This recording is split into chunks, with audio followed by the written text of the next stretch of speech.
Hi hello నమస్తే welcome to Srinivas make academy channel. ఈ రోజు ఈ వీడియోలో మనం రీసెంట్ గా రైల్వే గ్రూప్ డి ఎగ్జామ్స్ లో జరిగినటువంటి క్వశ్చన్స్ తో పాటు 2024 నుంచి 26 వరకు జరిగినటువంటి అన్ని రైల్వే ఎగ్జామ్స్ లో అడిగినటువంటి జనరల్ సైన్స్ లోని బయాలజీ యొక్క పీవీకి ఒక పార్ట్ 7 అనేటటువంటి టాపిక్ డిస్కస్ చేద్దాం.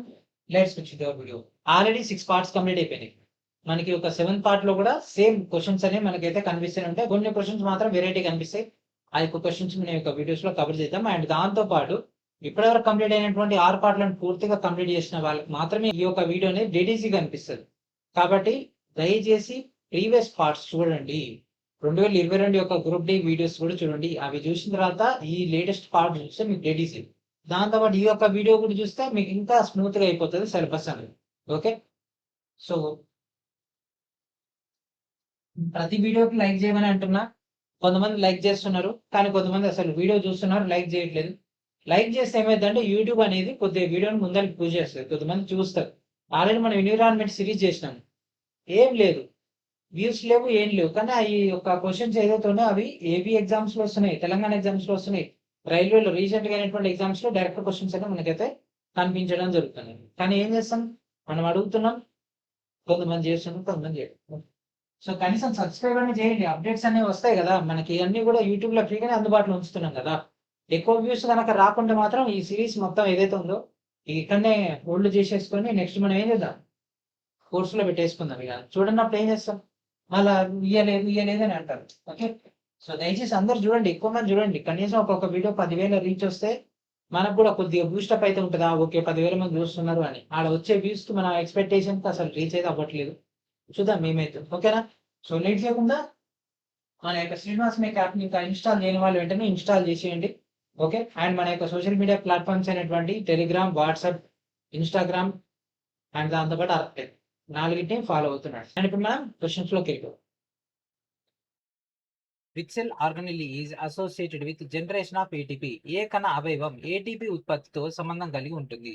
ఓకేనా, ఏటీపీ అంటే మనం ఏమనుకున్నాం అండి, ఏటీపీ పీన్ బీకేసి ఏం పెట్టాలి, ఏం పెట్టాలి, ఏటీపీ. ఎం అంటే ఏంటి, మైటోకాండ్రియా. కాబట్టి answer is option be our answer.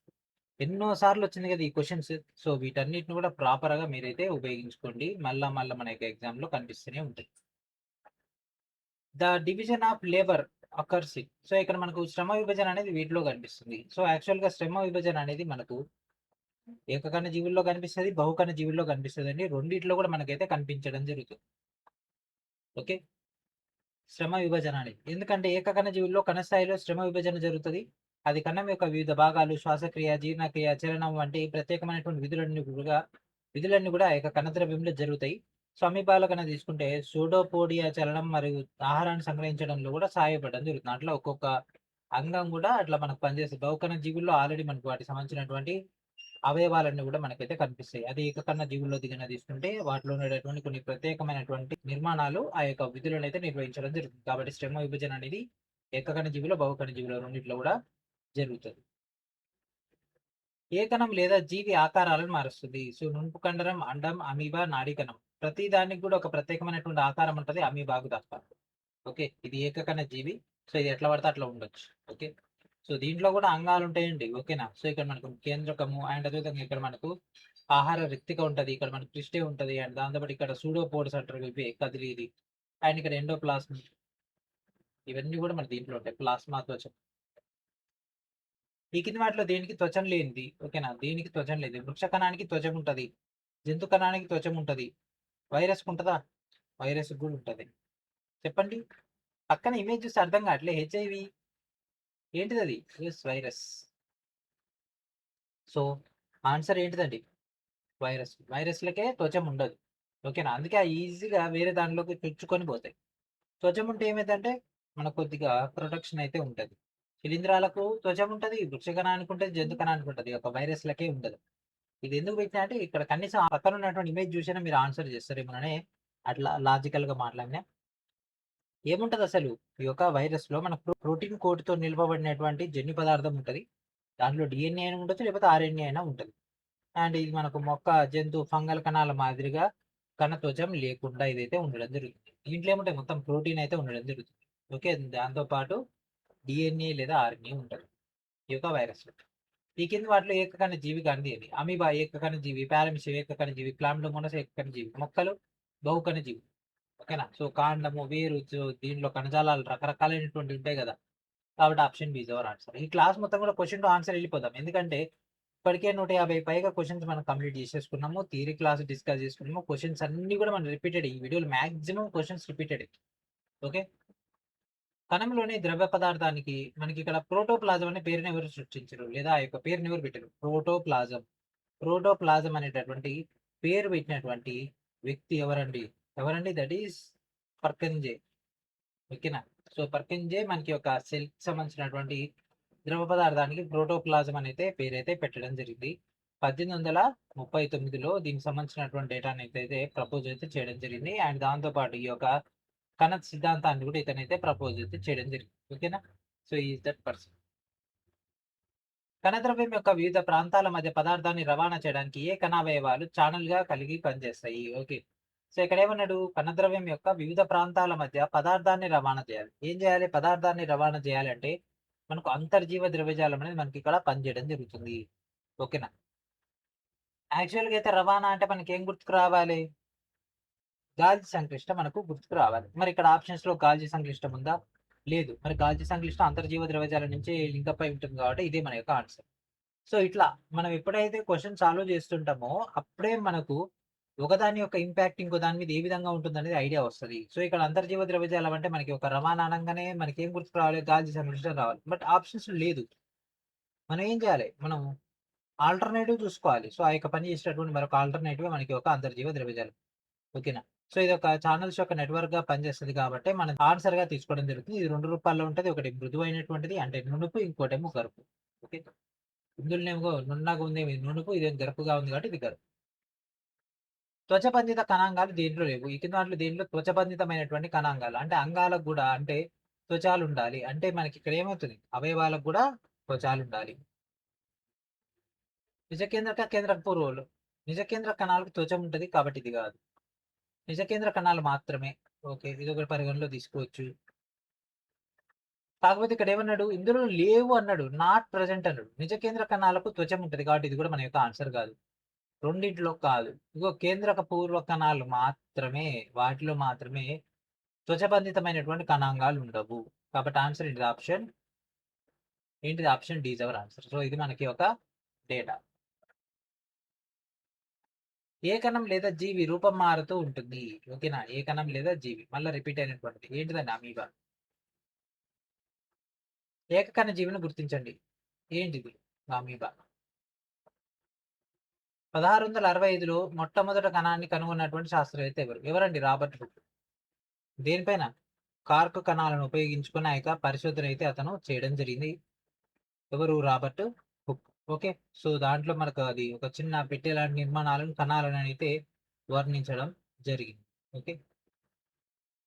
మొక్కల కణాల్లో మాత్రమే కనిపించేటటువంటి అవయవం ఏంటిది? మొక్కల కణాల్లో మాత్రమే ఉండేటటువంటిది క్లోరోప్లాస్ట్ అండి. ఎందుకంటే ఇది కిరణజన్య సమయక్రియను చేస్తది కాబట్టి ఇదే.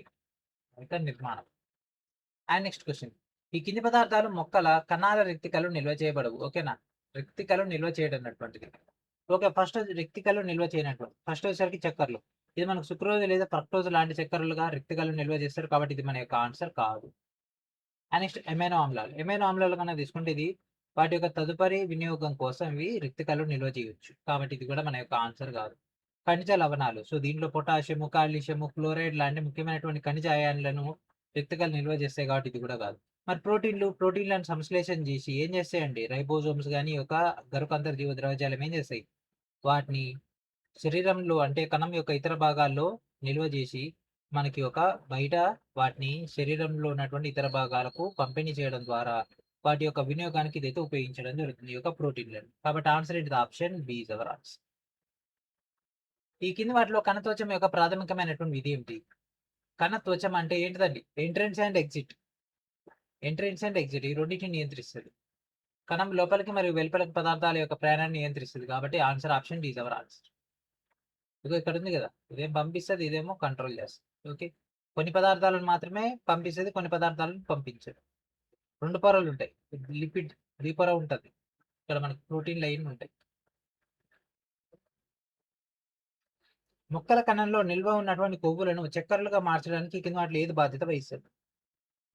కొవ్వులను చక్కెరలుగా మార్చేటటువంటిది ఏంటిదండి అది గ్లైక్సిజోమ్. ఓకేనా? గ్లైక్సిజోమ్ అనేటటువంటిది మొక్కల కణాల్లో ప్రత్యేకమైనటువంటి అవయవాలు ఇవి నిల్వ చేసినటువంటి కొవ్వులను అంటే లిపిడ్లని చక్కెరలుగా మార్చడంలో కీలక పాత్ర పోషిస్తాయి. ఈ గ్లైక్సిటైల్ చక్రంలో భాగంగా మనకి ఒక మొలకెత్తే సమయంలో బాహ్య చక్కెరలకు ప్రాప్యత లేనటువంటి కాలంలో మొక్క కొవ్వులను కార్బోహైడ్రేట్లుగా మార్చుకోవడానికి ఇదైతే అనుమతించడం జరుగుతుంది. అంటే విత్తనం అనేది మొలకెత్తుతది కదా! ఆ టైంలో అది బయట నుంచి చక్కెరలను తెచ్చుకోలేదు. కాబట్టి ఏం చేస్తది సొంతంగా తనలో ఉన్నటువంటి కొవ్వును కరిగించుకొని కిరణజన్య సంయోగక్రియ లేకుండానే అది కార్బోహైడ్రేట్‌లను సృష్టించుకొని తన యొక్క మనుగడను సాగించి తను కిరణజన్య సంయోగక్రియ కోసం సిద్ధంగా అవుతుంది. ఆ తర్వాత అక్కడ మనకు డైరెక్ట్‌గా కార్బోహైడ్రేట్‌లొస్తాయి. వాటిని మనం వినియోగించుకుంటాం. మన శరీరంలోని కణాల్లో ఉండేటటువంటి ఆమ్లం ఏమిటి? మన శరీరంలో ఉండేటటువంటి కణాల్లో ఉండేటటువంటిది డీఆక్సిరైబోన్యూక్లిక్ ఆమ్లం. చాలా చాలా ఇంపార్టెంట్. డీఆక్సిరైబోన్యూక్లిక్ ఆమ్లం. దీన్నేమంటాం డీఎన్ఏ అని అంటాం. ఒక కణాన్ని మరొక కణానికి అనుసంధానించేటటువంటి సైటోప్లాస్మిక్ పోగులను డాష్ అంటారు. ఓకేనా? ఒక కణాన్ని మరొక కణానికి లింకప్ చేసేటటువంటి వాటిని మనం ఏమంటామంటే ఇక్కడ చూడండి ప్లాస్మోడెస్మాటా. ఓకే. లేదా ప్లాస్మోడెస్మా.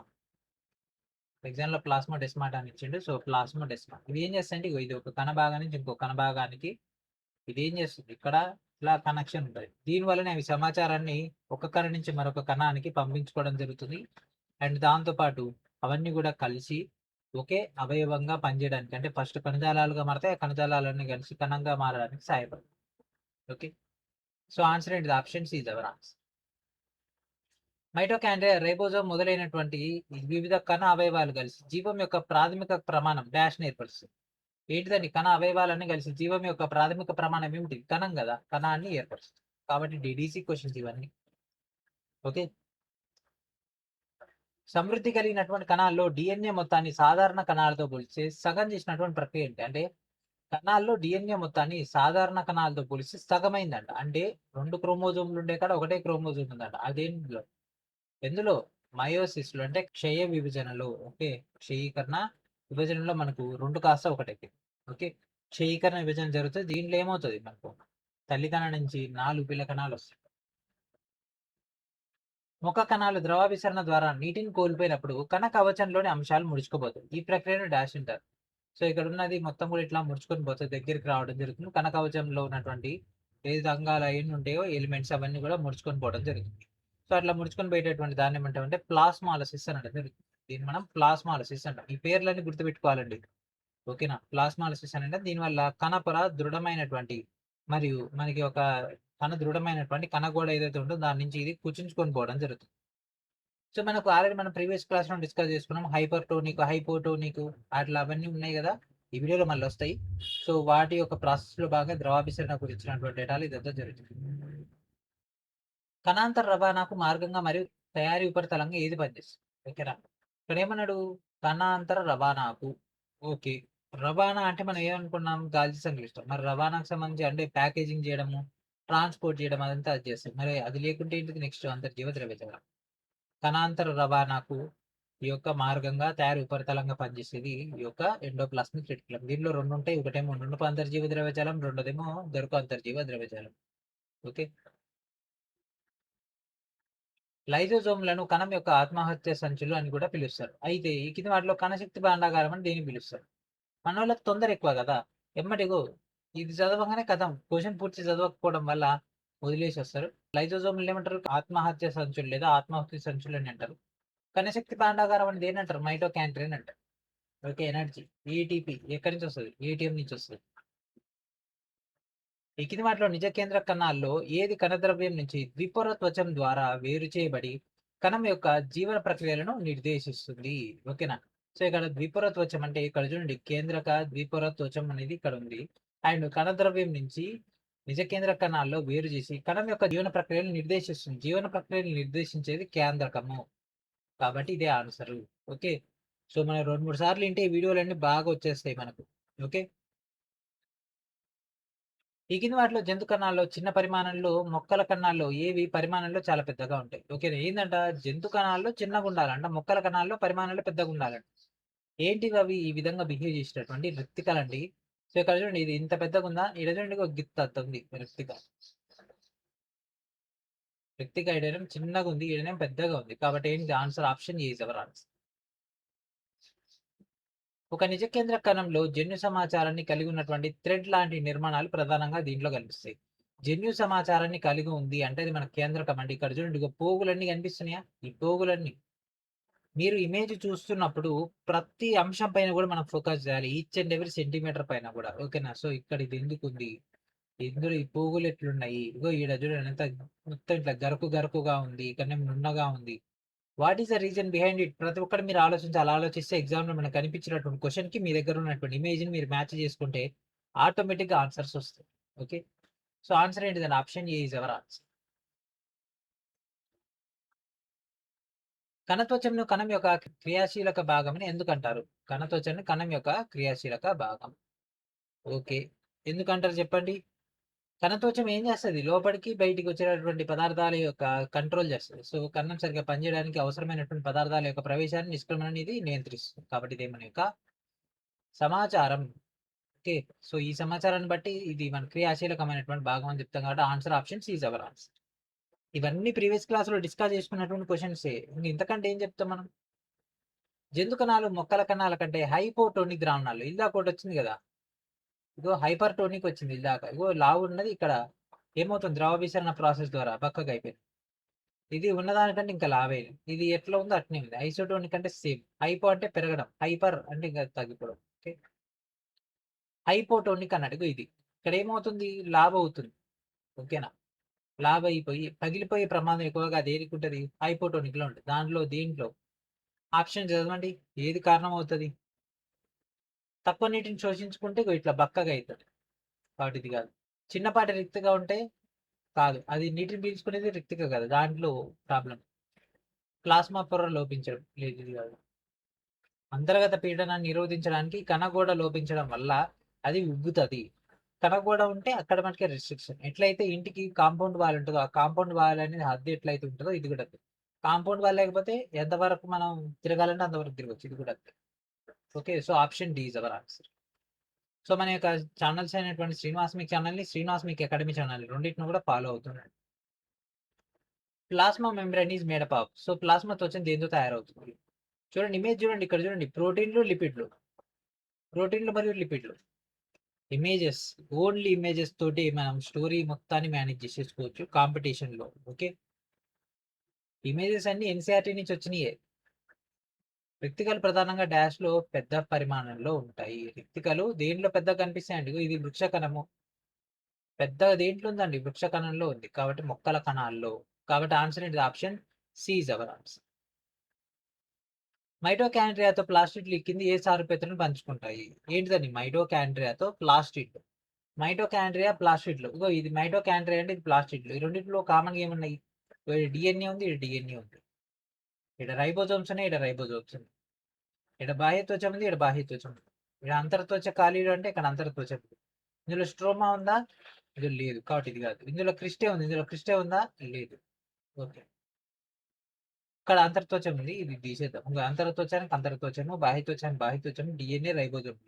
అయితే ఈ రెండిట్లో సారూప్యత నిజానికి చాలా కణాలకు గూడా అంటే కణాంగాలకు గూడా బాహ్యత్వచం, అంతర్త్వచం ఉంటది. కొన్నిటికి బాహ్యత్వచం ఒకటే ఉంటది. కాబట్టి అది పక్కకు పెట్టినా మనకు మేజర్‌గా డీఎన్ఏ, రైబోజోమ్స్ ఉన్నాయి. డీఎన్ఏ, రైబోజోమ్స్ ఉన్నాయి. ఇగో ఇవి. ఆ రెండిట్లో కూడా సొంత డీఎన్ఏ, రైబోజోమ్స్ ఉన్నాయి. కాబట్టి అదే మన యొక్క ఆన్సర్. సో ప్లాస్టిడ్‌లు ఏటీపీని తయారు చేయవు. కాబట్టి ఇది కాదు. 2 మొక్కల కణాల్లో మాత్రమే ఉంటాయి. మైటోకాండ్రియా అనేది జంతు కణంలో కూడా ఉంటది. కాబట్టి ఇది కాదు. పత్రహరితం మైటోకాండ్రియాలో ఉండదు. కాబట్టి ఇది మన యొక్క ఆన్సర్. మొక్కల కణాలకు కణగోడలుంటాయి. ఎందుకు? ఎందుకు చెప్పండి? వివిధ రకాలైనటువంటి బాహ్య ప్రభావాల నుంచి మొక్క కణాలను రక్షించడానికి ఏముండాలి? కణగోడలుండాలి. మరి మొక్కలకి ఎందుకుండాలి? జంతువులకి ఎందుకు ఉండకూడదంటే, జంతువులు కదులుతాయి కాబట్టి అవి సంరక్షితమైనటువంటి ప్రదేశానికెళ్ళిపోవడానికి సహకరిస్తది వాటి యొక్క శరీరం. మొక్కలకట్ట గాదు గదా! అది యాడుంటదో ఆడనే ఉంటది గాబట్టి, వాటికి అదనపు పొర అనేది ఒక రక్షణ కవచంగా ఏర్పడతది. ఆ యొక్క రక్షణ కవచమే కణగోడ. కణం లోపల జరిగేటటువంటి అన్ని కార్యకలాపాలు, దాని యొక్క పర్యావరణంతో కణం యొక్క పరస్పర చర్యలు దాదాపు ప్రతి కణంలో కనిపించేటటువంటి 3 ముఖ్యమైనటువంటి లక్షణాల వల్ల సాధ్యమవుతాయి. ఆ 3 లక్షణాలు ఏంటి? ఇక్కడ ఏమన్నాడు? కణం లోపల జరిగేటటువంటి అన్ని కార్యకలాపాలు కూడా దాని పర్యావరణంతో కణం యొక్క పరస్పర చర్యలు దాదాపు ప్రతి కణంలో కనిపించేటటువంటి 3 ముఖ్యమైనటువంటి లక్షణాలు. అంటే ముఖ్యమైనటువంటి 3 లక్షణాలు ఏమేమి ఉండాలి? ఓకే. ప్లాస్మా పొర ఉండాల్సింది. కేంద్రకం ఉండాల్సింది. గాలి సంక్లిష్టం కాదు. మైటోకాండ్రియా కేంద్రకం కణద్రవ్యం. మూడిట్లో కూడా కణద్రవ్యం ఉంది. కేంద్రకము ఓకే. సో ఇది ఇంపార్టెన్స్ ఎక్కువ ఉంటది. ప్రాథమికమైనటువంటి కదా ముఖ్యమైనటువంటి వాటి అన్ని కార్యకలాపాలు కేంద్రకం నుంచి డిఎన్ఏ ఆ యొక్క కంట్రోల్ అంతా అవుతుంది. పదార్థాల రవాణా కానీ అండ్ దాంతోపాటు మనకి యొక్క కణాంగాలన్నీ కూడా కణద్రవ్యంలోనే ఉంటాయి. ప్లాస్మా త్వచం అనేది ఇక్కడ బయట ఇక్కడ పొర ఉంటది రక్షణగా. కాబట్టి ఈ మూడే మెయిన్. మిగిలిన అన్ని కూడా మనకి ఎడిషనల్స్. ఓకే. కేంద్రపూర్వ కణ లక్షణాలకు సంబంధించి కింద వాటిలో సరైన వాక్యాన్ని ఎంచుకోండి. కేంద్రక పూర్వ కణాలు. కేంద్రక పూర్వ కణాలు అంటే చెప్పండి, దాంట్లో ఏముంటది? ఒకే ఒక క్రోమోజోమ్ కలిగి ఉంటుంది. డైరెక్ట్ పాయింట్ ఇది. ఏక క్రోమోజోమ్ కలిగి ఉంటుంది. ఓకే. ఎందుకు? త్వచబంధిత కణావయవాలు ఉంటాయి. నిజానికి త్వచబంధితమైనటువంటి కణాంగాలు ఉండవు. కేంద్రక ప్రాంతం బాగా నిర్వచించబడింది, అంటే బాగా వివరించబడింది. నిజానికి కేంద్రక పూర్వ జీవుల్లో కేంద్రకం అనేది అంటే నిజ కేంద్రకం అనేది ఉండదు. ఒకటి కన్నా ఎక్కువ క్రోమోజోమ్లు కలిగి ఉంటాయి. కాదు, ఇదే ఆన్సర్. అట్లా ఆప్షన్ చూసుకున్నా సరే అదే వస్తుందిగా. ఆ మొక్కల్లో ఓకే. మొక్కల్లో ప్లాస్మా త్వచం వెలుపల ఉన్నటువంటి కఠినమైనటువంటి బాహ్య కవచాన్ని ఏమంటారు? ఈ బయట ఉండేటటువంటి కవచాన్ని ఏమంటారు? అది కణ గోడ అనడం జరుగుతుంది. కణ కవచం లేదా కణ గోడ లేదా కణ ఉద్యమం, ఏది పిలిచినా అదే ఆన్సర్. క్షయీకరణ విభజన సమయంలో కణం విడిపోయి డాష్ కొత్త కణాలను ఏర్పరుస్తుంది. క్షయీకరణ విభజనలో ఒక కణం అనేది విడిపోయి ఎన్ని కణాలను ఏర్పరుస్తుంది? 4 కణాలను ఏర్పరుస్తుంది. ఈ ప్రక్రియ ద్వారా పిల్ల కణంలో క్రోమోజోముల సంఖ్య సగానికి తగ్గుతుంది. దేంట్లో చెప్పండి? ఇక్కడ 2 ఉంటే ఇక్కడ ఒక్కొక్కటే పోయింది. దేంట్లో? క్షయీకరణ విభజనలో. పిల్ల కణంలో క్రోమోజోముల సంఖ్య సగానికి తగ్గుతుంది. దేంట్లో? క్షయీకరణ విభజన. సమానంగా ఉంటే సమ విభజన, తక్కువ అయిపోతే క్షయీకరణ విభజన. ఈ కింది వాటిలో అంతర్దశ యొక్క ఎస్ మరియు G2 దశలను అనుసరించినటువంటి సమ విభజన యొక్క కార్యోకైనసిస్ యొక్క మొదటి దశ.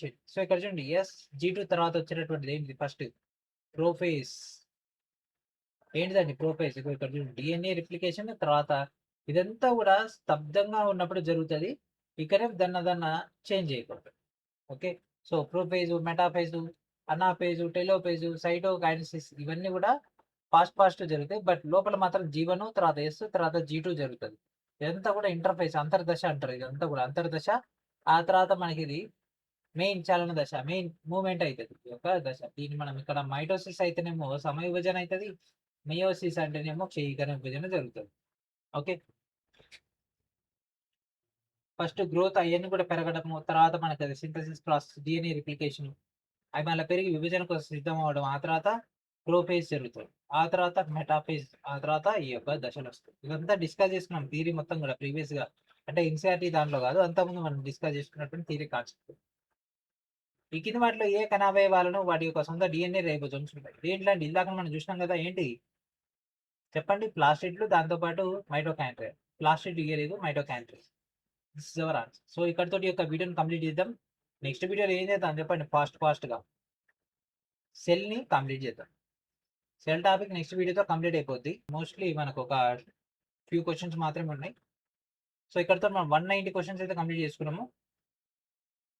తర్వాత టిష్యూ స్టార్ట్ చేద్దాం. టిష్యూ థియరీ పార్ట్ స్టార్ట్ చేద్దాం. ఓకేనా? సో ఇక్కడతో ఒక వీడియోని కంప్లీట్ చేద్దాం. నెక్స్ట్ వీడియోలో మనం దీని యొక్క కంటిన్యూషన్ లో భాగంగా డేటాని అయితే డిస్కస్ చేద్దాం. సో ప్రతి ఒక్కరు కూడా రైల్వే ఎన్టీపీసీ గ్రూప్కి సంబంధించినటువంటి ఫౌండేషన్ కోర్సులో జాయిన్ అవ్వండి. దీంట్లోంచి మీకు కావాల్సినటువంటి కంటెంట్ మొత్తం కూడా లభించడం జరుగుతుంది. అండ్ దీంట్లో మన బేసిక్ ఎక్స్పర్ట్ లెవెల్ దాకా కంటెంట్ అయితే అందుబాటులో ఉంటుంది. అండ్ దాంతో పాటు మన యొక్క ఛానల్ ద్వారా అండ్ సతీష్ రెడ్డి ఛానల్ తరఫున మీ అందరికి కూడా గ్రూప్ డి లెవెల్ 1 సివిటీ యొక్క టెస్ట్ సిరీస్ అయితే అందుబాటులో ఉంది. ప్రతి ఒక్కరు కూడా దీని అయితే గ్యాదర్ చేసుకుంది. తెలుగు మీడియంలో మీకు డేటా అందుబాటులో ఉంటుంది. ఒక 3 మార్క్ టెస్ట్ కూడా అందుబాటులో ఉంది. మరి ఇంకెందుకు ఆలస్యం, వెంటనే యొక్క టోటల్ డేటాని గ్యాదర్ చేసుకోండి. అండ్ దాంతోపాటు శ్రీనివాస్ మీ ఛానల్ రెగ్యులర్ గా ఫాలో అవుతున్నట్లయితే మీకు అప్డేటెడ్ కంటెంట్ అనేది ఎప్పటికప్పుడు అందుబాటులోకి తీసుకురావడం జరుగుతుంది. ఓకేనా? సో ఇది ఫ్రెండ్స్ ఈ రోజు. నెక్స్ట్ రోజు మనం రెడీతో కలుద్దాం. And thanks for watching.